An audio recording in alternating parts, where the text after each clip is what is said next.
किसी मूवी का अगर ट्रेलर आता है तो उस मूवी की हाइप बनती है, लेकिन वॉर 2 का ट्रेलर आया है तो वॉर 2 की हाइप यहाँ से यहाँ आ गई है। अब आप सोचो कि ये वॉर 2 का ट्रेलर है कि माउंटेन ड्यू की ऐड चल रही है। एक फ्लाइट से दूसरी फ्लाइट पर छटक कर जिस तरीके से सिर्फ और सिर्फ एक्शन सीन्स ही दिखाए जा रहे हैं कि किस तरीके से एक लड़ाई को आप कितने तरीके से लड़ सकते हैं, वही सिर्फ इसमें दिखाने की कोशिश की गई है।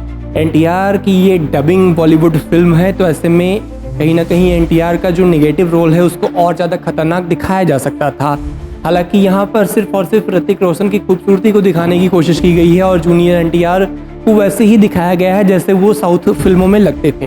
कहीं ना कहीं यशराज फिल्म्स को इस पर काम करना चाहिए था कि एनटीआर के लुक को थोड़ा सा और ज़्यादा नेगेटिव और ज़्यादा खतरनाक करने की कोशिश करनी चाहिए थी, ताकि जो दर्शक हैं उससे कनेक्ट कर पाए। जैसे एनिमल में हुआ था बॉबी देओल के साथ, या फिर जवान पठान में हुआ था शाहरुख खान की मूवीज़ में, वैसे कुछ अगर एनटीआर के चेहरे पर या मेकअप्स के साथ थोड़ा सा अगर एक्सपेरिमेंट किया जाता तो कहीं ना कहीं उनका जो रोल था वो और ज़्यादा खतरनाक हो जाता। वो एक सीन जब ट्रेलर में जूनियर एनटीआर और ऋतिक रोशन दोनों आपस में आंखें मिलाते हैं तो लगता है कि वहाँ पर एनटीआर का रौब ज़्यादा दिखता है इन कंपेयर ऋतिक रोशन। लेकिन हालांकि इस मूवी के ट्रेलर के बाद जो दर्शकों में इसकी उत्सुकता थी ना, वो थोड़ा सा कम होती दिख रही है।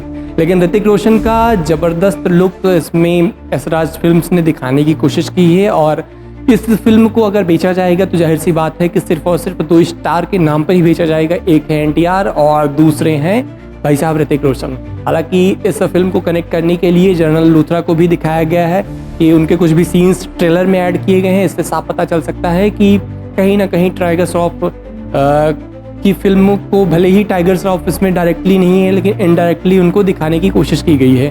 तो ऐसे में देखना यही होगा कि जब 14 अगस्त को सिनेमा घरों में ये मूवी आती है, उसके बाद जब इसकी लड़ाई सच में कुली से होती है, यानी सुपरस्टार रजनीकांत से, तो क्या सच में ये वॉर असल में ही वॉर रहती है या बॉक्स ऑफिस पे ये वॉर आके फ्लॉप हो जाती है?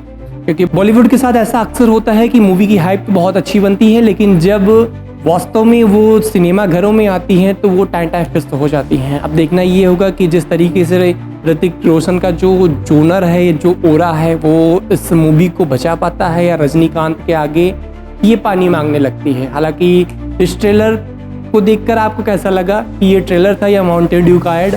जो भी राय है कमेंट बॉक्स में ज़रूर बताएं।